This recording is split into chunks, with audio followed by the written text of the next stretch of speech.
بڑی محبت تھی. حضرت رقیہ اور جناب عثمان غنی کے گھر میں اسامہ بن زید کہتے ہیں حضور نے مجھے سالن دینے بھیجا, میں چھوٹا سا تھا اور ابھی پردے کی آیتیں بھی نہیں آئی تھی, حکم بھی نہیں آیا تھا. کہتے میں سالن دینے گیا, واپس آیا تو میں نے ان دونوں کو بیٹھے دیکھا تو میں نے اتنے حسین میاں بیوی کبھی دیکھے نہیں تھے, اور میری طبیعت کھل اٹھی. فرماتے ہیں جب واپس آیا نا, سرکار نے میرا چہرہ دیکھا, میں نے تو بات کرنی نہیں تھی, حضور نے چھیڑ دی. فرمایا میری بیٹی اور داماد کو دیکھ کے آئے ہو؟ یا رسول اللہ دیکھ آیا ہوں. فرمایا ایسا حسین جوڑا دنیا میں کبھی دیکھا ہے؟ کہا یا رسول اللہ اللہ کی عزت کی قسم کبھی دیکھا ہی نہیں. یہ ظاہری حسن اللہ نے حضرت سیدنا عثمان غنی رضی اللہ تعالیٰ عنہ کو عطا. ایک بات میری یاد رکھنا, حسن ظاہر کا نہیں ہوتا, حسن ظاہر کا نہیں ہوتا, ظاہر کا میک اپ ہوتا ہے. حسن ہمیشہ باطن کا ہوتا ہے. جن لوگوں کے اندر معصومیت ہوتی ہے ان کے چہروں پہ بھی آئی جاتی ہے. کوئی نہیں سمجھ آئی شاید آپ کو. اندر اگر بندہ کڑوا ہونا, کسیلا ہو, چہرہ نہیں روشن ہوتا. اس کی دلیل حدیث میں موجود ہے. نبی پاک صلی اللہ علیہ وسلم سے صحابہ نے کہا یا رسول اللہ اللہ کا ولی کون ہوتا ہے؟ فرمایا جس کا چہرہ دیکھنے سے اللہ یاد آئے. تو ولایت کا تعلق دل سے ہے, چہرے سے نہیں. ولایت کا تعلق بولیے دل سے ہے, چہرے سے ولایت کا تعلق نہیں ہے. لیکن حضور نے دلیل کیا دی؟ چہرہ دیکھو تو اللہ یاد آئے. گویا محبوب نے فرمایا کہ دل اگر ولی کا ہو تو پھر اللہ تعالیٰ دل کی برکت سے چہرہ بھی نورانی عطا فرما دیتا ہے. چہرہ بھی نورانی. بہت سارے میں نے ایسے بزرگوں کو دیکھا جن کے رنگ گورے نہیں تھے پر نورانی تھے. ہمارے علامہ فیض احمد اویسی صاحب رحمۃ اللہ علیہ, میرے استاد گرامی, کا رنگ گورا نہیں تھا, لیکن جو بابا جی کو دیکھتا تھا فدا ہی ہو جاتا تھا. رنگ گورا نہیں تھا, گندمی تھا, لیکن کیا بات تھی چہرے کی معصومیت کی. تو یاد رکھیں حضرت عثمان غنی کے باطن میں جو حسن تھا, جو وقار تھا, وہ چہرے سے چھلکتا تھا. چند خوبیاں بڑی زیادہ تھی حضرت عثمان غنی میں, بہت زیادہ تھی چند خوبیاں. ایک بہت بڑی خوبی حضرت عثمان غنی کی جس کو نبی پاک نے بڑا چاہا, وہ تھا حضرت عثمان غنی کا سخی ہونا. مالا والے سخی نہیں ہوندے. مالا والے سخی ان کے پاس تو پیسہ وافر ہوتا ہے, کسی وقت 10,000 کا تعاون کاری دیتے ہیں کسی کے ساتھ. وہ سخی نہیں ہوتے بھائی. کسی ایک بندہ 1.5 کروڑ کی اسامی ہے تو کسی کو 20,000 کا تعاون کر دے, سخاوت تھوڑی ہے. کروڑوں روپیہ اس کے پاس پڑا ہوا ہے. مالا والے سخی, یہ میاں صاحب نے کہا ہے, مالا والے سخی نہیں ہوندے. سخیاں کل مال نہیں ہوتا. سخیاں کل مال ہے اس لیے کہ جمع کریں گے تو رہے گا نا, وہ سخی جمع کرتا ہی نہیں. مالا والے سخی نہیں ہوتے. سخیاں کل مال نہیں ہوتا. ایتھے اوتھے دوویں جہان نہیں, سخی کنگال نہیں ہوتا. حضرت عثمان غنی رضی اللہ تعالیٰ عنہ فرماتے ہیں کہ جس دن حضور نے تبوک کے لیے جیش اسرا کے لیے اعلان کیا نا, تو حضرت عثمان غنی فرماتے ہیں کہ حضرت ابو بکر صدیق تو سارا مال لے آئے تھے, جناب عمر آدھا لے آئے تھے, مولا علی شیر خدا نے جی کھول کے دیا تھا, لیکن 800 گھوڑے بما پالان کی ضرورت تھی. یعنی 800 فوجیوں کا خرچہ, اپنے لفظوں میں بات کر رہا ہوں. فوجی کا خرچہ کیا ہوتا تھا کہ فوجی کا گھوڑا بھی چاہیے, گھوڑے کے ساتھ کجاوا بھی چاہیے, تلوار بھی چاہیے, نیزہ بھی چاہیے, تیر بھی چاہیے, لوہے کی جیکٹ بھی چاہیے. حضرت عثمان غنی کہتے ہیں نبی پاک نے اعلان کرنا شروع کیا. ایک دفعہ اعلان کیا تو میں نے کہا حضور 200 فوجی کا خرچہ میرا. تو نبی پاک نے دوسری دفعہ اعلان کیا تو کوئی اٹھا ہی نہیں. جنہوں نے دینا تھا وہ تو سارا کچھ پہلے ہی دے چکے تھے, کوئی اٹھا نہیں. کہتے مجھے بڑا عجیب لگا کہ میرے مصطفیٰ اعلان کرے. حضرت عثمان غنی فرماتے ہیں, شاہ ولی اللہ صاحب نے ازالت الخفا میں لکھا ہے کہ یوں پکڑ کے کہتے ہیں میں نے اپنا نا گریبان پکڑ لیا, عثمان تیرے نبی کو اعلان کرنا پڑ رہا. کہتے ہیں 1000 فوجی کا خرچہ چاہیے تھا, 1000 کا. عثمان کہتے ہیں تیسری دفعہ حضور نے اعلان کیا تو کہا یا رسول اللہ 200 اور ڈال لے. سنو سخی کس کو کہتے ہیں. حضرت عثمان غنی رضی اللہ تعالیٰ عنہ فرماتے ہیں میرے پاس کل خرچہ میرے پاس 800 فوجیوں کا تھا, میں سارا کچھ بھی گھر سے لے آؤں تو 1000 میں پھر بھی پورا نہیں کر سکتا تھا. لیکن جب نبی پاک نے چوتھی دفعہ کہا نا کہ اٹھو بھائی ابھی خرچہ چاہیے, عثمان کہتے ہیں مجھے لگتا تھا میرے گریبان پھٹ جائے گا. یار میرے محبوب کو اعلان کرنا پڑ رہا ہے, عثمان غنی فرماتے میں اٹھ کے کھڑا ہوا، میں نے کہا حضور اب آپ نے اعلان نہیں کرنا، آپ 1000 ہی میرے کھاتے میں ڈال دیں، میں سب کا بندوبست کرا دوں گا۔ فرماتے میں نے 200 فوجی کا خرچہ پکڑ دکڑ کے پورا کیا۔ 200 کا خرچہ، غریب اصل میں اللہ سے تجارت نہیں کرتا اس لیے امیر نہیں ہوتا۔ غریب اللہ سے تجارت کرے نا، اللہ سے، اس کے رستے میں 200 دے کے 70 گنا کی امید رکھے یہاں بھی وہاں بھی، پھر امیر ہو جائے۔ یہ تجارت نہیں کرتا، یہ کہتا ہے اللہ کے رستے میں امیر خرچ کریں گے، میری نہیں ڈیوٹی۔ حضرت عثمان غنی کہتے میرے پاس 800 کا بندوبست تھا، میں نے 1000 کا دیا۔ حضور تشریف لے گئے، فرماتے ہیں جہاد سے جب واپسی ہوئی نا، ایک ایسا سودا تھا جس میں سے مجھے نفع کی امید ہی نہیں تھی، پر اللہ نے مجھے 11 گنا نفع عطا فرمایا۔ مالا والے سخی نہیں ہوندے، سخیاں کل مال۔ دیکھیں نا جنت البقیع، وہ والا قبرستان جس میں کوئی دفن ہو جائے تو نبی پاک کی سفارش کا حقدار ہو گیا، وہ والا قبرستان جس کا نام ہی جنت ہے۔ وہاں نا ایک یہودی اپنے جانور باندھا کرتا تھا، تو سرکار ایک دن اس طرف گئے تو واپس آئے، حضرت عثمان غنی قریب کھڑے تھے۔ نبی کریم صلی اللہ تعالی علیہ وسلم نے فرمایا عثمان اس جگہ کی طرف ذرا چکر لگانا، جگہ بڑی اچھی ہے۔ عثمان غنی گئے، جگہ خرید کے واپس آ گئے۔ حضور نے فرمایا ہوا ہے؟ عرض کی حضور خرید آیا ہوں۔ فرمایا میں نے تو چکر لگانے کا کہا تھا۔ کہا یا رسول اللہ آپ نے یہ بھی تو فرمایا تھا جگہ بڑی اچھی ہے، تو جس کو آپ نے اچھا کہہ دیا یہودی کے پاس تو نہیں نہ رہنی چاہیے، تو میں نے خرید دی۔ شرم نہیں آتی لوگوں کو؟ حضرت عثمان کے بارے میں بات کرتے ہیں، جس قبرستان میں سیدہ پاک بی بی صاحبہ حضرت فاطمہ الزہرا آرام کر رہی ہے، وہ زمین حضرت عثمان نے تحفہ دی ہے۔ حیا نہیں آتی بات کرتے؟ شرم نہیں آتی؟ یہ صدقہ سیدہ فاطمہ کا ہی ہے، انہی کے لیے اللہ نے تحفہ دیا، اور اس کے پیسے حضرت عثمان غنی نے ادا کیے۔ پھر اس قبرستان میں سیدہ پاک نے آرام کیا، پھر اسی قبرستان میں عثمان ابن مسعود نے آرام کیا، پھر اسی قبرستان میں حضرت حلیمہ سعدیہ لیٹی ہوئی ہے، اسی قبرستان کے اندر نبی پاک کی زوجہ سیدہ عائشہ آرام کرتی، پھر اسی زمین پر میرے محبوب کے پیارے نواسے امام حسن آرام فرما۔ حضرت عثمان غنی رضی اللہ تعالیٰ عنہ کے بارے میں بات کرتے تیری زبان نہیں کانپتی؟ ان کو بات کرتا ہے جن کے تحفے اہل بیت نبوت نے قبول فرمائے اور وہاں آرام کرنا انہوں نے پسند کیا، اتنا بڑا جرأت مند ہو گیا تو؟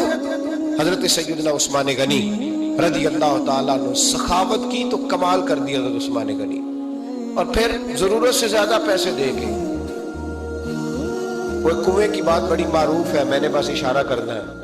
نبی پاک نے بھی اعلان کیا تو بڑا ہی اعلان کر دیا، فرمایا وہ میٹھے پانی کا کنواں ہے، قبضہ یہودی کا ہے، جو بندہ خرید کر وقف کرے گا نا اسے کیا ملے گا؟ تو حضور نے فرمایا میری جیب میں جنت کی ٹکٹ ہے، میں اسے جنت دے دینی۔ یہ ہے عرض جنت، یہ طیبہ کی زمین ہے، جنت بھی یہی، مال کے جنت بھی یہی ہے، جنت لے لے مجھ سے، لے لے۔ حضرت عثمان غنی گئے، اس کو کہا بھائی کنواں میرے ہاتھ بیچ دے۔ کنویں کی قیمت تھی 500-700 دینار، تو حضرت عثمان 500-600 دینار کل کنویں کی قیمت تھی۔ جناب عثمان غنی گئے، یہودی کو پتا تھا کہ یہ خریدنا چاہتے ہیں، فرمایا یار یہ کنواں بیچ دو۔ کہنے لگا نہیں بیچنا۔ فرمایا قیمت منہ مانگی، کہنے لگا قیمت میری مرضی کی، تمہاری مرضی کی، اپنی اپنی اوقات ہوتی ہے نا قیمت لگانے کی، تمہاری مرضی کی۔